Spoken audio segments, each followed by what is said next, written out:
दोस्तों, legal and legal में एक बार फिर से आपका स्वागत है। इलाहाबाद उच्च न्यायालय ने बेसिक शिक्षा परिषद के स्कूलों की शिक्षकों के लिए एक महत्वपूर्ण आदेश दिया है। यूं मानिए कि ये उनके लिए एक नए साल के तोहफे के समान है। आमतौर से आपने देखा होगा कि कई बार बेसिक शिक्षा परिषद द्वारा स्थापित विद्यालयों में डीएम या एसडीएम या उनके अधीनस्थ अधिकारी औचक निरीक्षण करते हैं। औचक निरीक्षण करने के बाद पाई गई खामियों के लिए टीचर्स को डांट भी पिलाते हैं, कई बार उनको निलंबित भी कर देते हैं। लेकिन अब ऐसा नहीं होगा। जी हाँ, इलाहाबाद उच्च न्यायालय के जस्टिस जे मुनीर ने अपने हालिया एक आदेश में कहा है कि डीएम, एसडीएम या उनके अधीनस्थ अधिकारियों को बेसिक शिक्षा परिषद द्वारा स्थापित विद्यालयों में निरीक्षण करने या उनके कार्यों में हस्तक्षेप करने का कोई अधिकार नहीं है। यह निर्णय संभल की एक शिक्षिका संतोष कुमारी की याचिका पर दिया गया है, जिन्हें एसडीएम द्वारा औचक निरीक्षण करने के बाद कार्यों में पाई गई कमियों के आधार पर निलंबित कर दिया गया था। इलाहाबाद उच्च न्यायालय ने उनके निलंबन आदेश को स्थगित करते हुए 7 जनवरी की अगली तारीख नियत की है।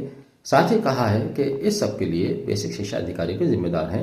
उन्हें बताना चाहिए कि डीएम या एसडीएम को उनके अधीनस्थ अधिकारियों को बेसिक शिक्षा परिषद द्वारा स्थापित विद्यालयों में हस्तक्षेप करने या उनके कार्यों में निरीक्षण करने का कोई अधिकार नहीं है। यही नहीं, जस्टिस जे मुनीर ने बेसिक शिक्षा परिषद द्वारा स्थापित विद्यालयों के अधिकारियों की हायरार्की भी स्पष्ट कर दी। उन्होंने बताया कि बेसिक शिक्षा परिषद द्वारा स्थापित विद्यालयों में बीएसए अपर निदेशक, जो बीएसए अपर निदेशक होता है, वो निदेशक और सचिव बेसिक शिक्षा परिषद के अधीन होता है, उसको जवाबदेही होता है। साथ ही उनका एक मंत्री भी होता है। यानी कि ये हायरार्की है। अगर कोई जवाबदेही होगी, कोई क्वेश्चन किया जाएगा, इन लोगों द्वारा किया जाएगा, अन्यथा डीएम के द्वारा नहीं किया जाएगा।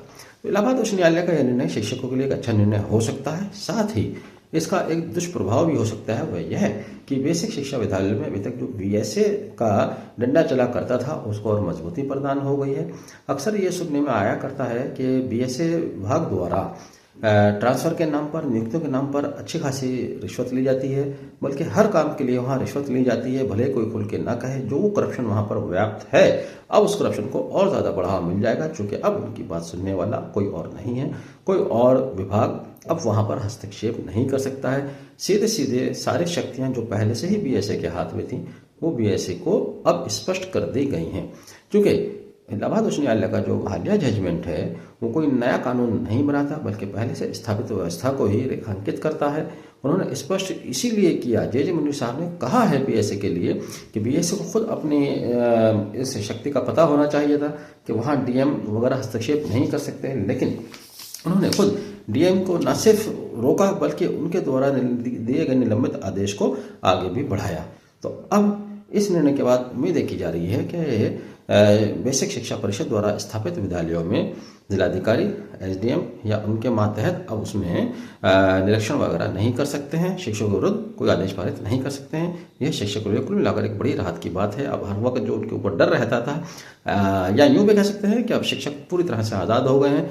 अब उनको कम से कम इस बात का डर नहीं रहेगा कि डीएम या एसडीएम अचानक आकर उनके विद्यालय में निरीक्षण कर सकते हैं।